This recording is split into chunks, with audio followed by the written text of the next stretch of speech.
我真的没有就是碰到过就歧视我是一个 gay， 自然的讲出来这是我的男朋友。出国就这么简单吗？我可以跟你一起面对这个事情。我也可以有一个很好的男朋友。每谈一个男朋友他就多一个儿子。得到了一个惊天的好消息，这不挺好的吗？一般都会接受。说你来上海工作一段时间，上海这边很包容很开放，而且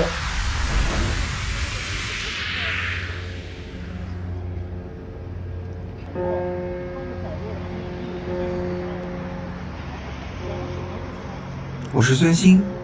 ，90后，上海人，是一名男同性恋。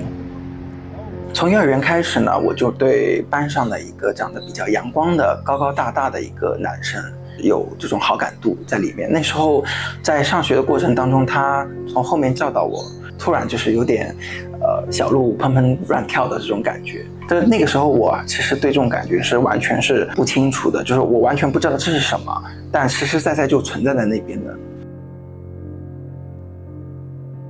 读大学的时候呢，我家人会查我的电脑，那么那时候他就看到了关于男的一些图片，他们就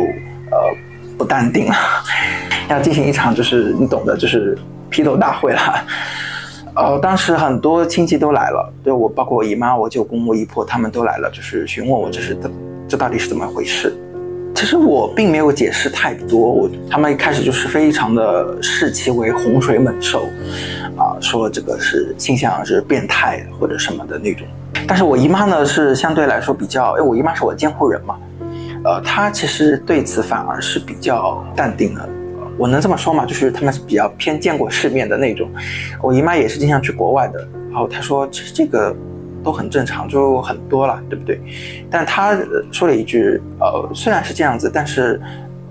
难道你就不结婚了吗？或者什么的那种？因为她对我的期望是以后是可以成家立业的这种很双标的一个理解方式，对。但是其实我当时呢，怎么说呢？因为毕竟大家都知道了，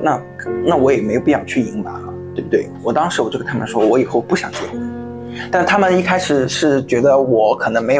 并没有说走上社会或者怎么样，就是没有对成家有概念，让我不要把这个话给说得太早。但我现在其实是非常的确定，我不是很需要这个东西。即便是给我一个婚姻的一个机会，我也不会去选择这条路。我母亲跟我父亲是很早就离婚了，然后他们的婚姻也是带有非常强大的一个利用性质、目的性在里面，所以说我对他们的感情是非常非常的淡漠的，这对我的一个婚姻观造成了一个非常大的影响。我觉得性取向这个跟父母的婚姻其实没有多大关系，因为我自认为我从幼儿园开始到小学的这样的一个童年的时光还是比较美好的那种。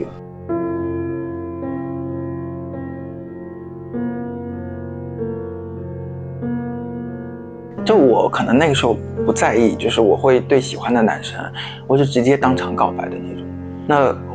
随之而来的肯定就是他们对我的嫌弃厌恶。一开始之前的态度可能会比较相敬如宾的那种，但之后呢就开始慢慢的就不对劲了。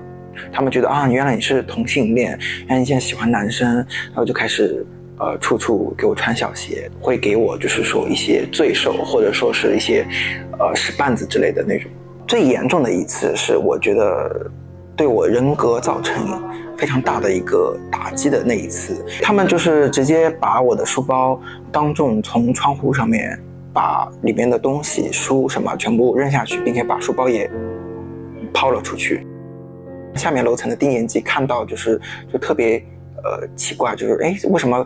楼上竟然有书和书包掉下来了，他们就大家都跑到窗户上面去看是怎么回事。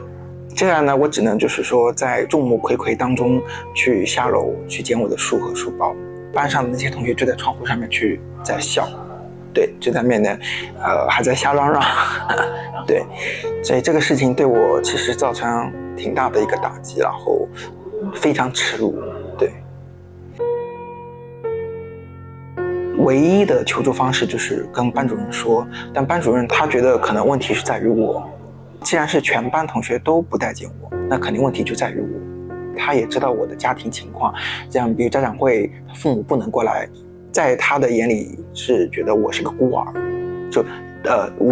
几乎等同于孤儿。但我其实对这个是非常反感的。他一直经常性的就是在班上去强调这个事情，身心的这种孤儿都怎么了，你们都怎么了。所以虽然看似他是在帮助我去抵挡那些校园霸凌，但实际上最开始霸凌的也是他。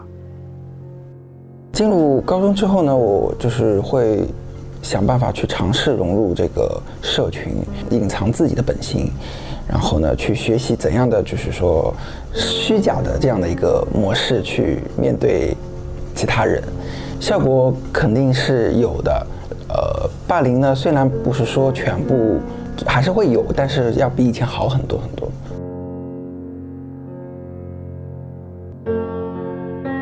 总是这样子活着的话，不会很辛苦吗？会，所以说我就开始慢慢寻求一些爱好的事物，去寻找就是自我的一个世界，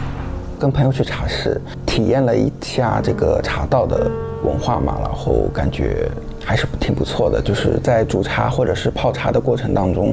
找到了那种让自己面对自己真实自我的一个世界吧。可能它会比较让你更聚精会神，它这样的一个状态，它其实是沉浸在自我的一个世界当中的。对。我很喜欢烘焙，基本功类型的这种蛋糕在尝试过之后呢，我就会想去尝试更多带有挑战性的这种东西。我对它的定义不是局限于一个业余爱好，我希望是把它当做一个就是可以真正去享受，真正去提升我行为。我之前很少能够得到别人的认同和掌声，所以说现在我既然有这样的一个能力了，我当然要做更好的、更难的，去得到别人的一个认同感，然后去实现我的一个自我价值。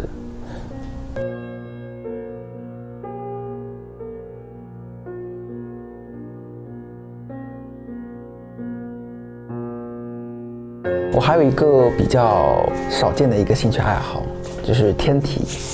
在任何一个安全的环境下面，让自己就是说真正的坦然相见。因为它并不是说刻意要去展现一个身材或者是狭隘的一个对美的标准，它最主要的一个核心点，它就是毫无保留的去展现自己，挣脱一个世俗对自我的一个束缚，它更多的是一种沉浸式体验。我们在脱下衣物之后，像常人一样去漫步在那个环境当中，身材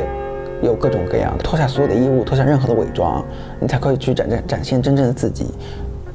这才是一种真正的自信，对。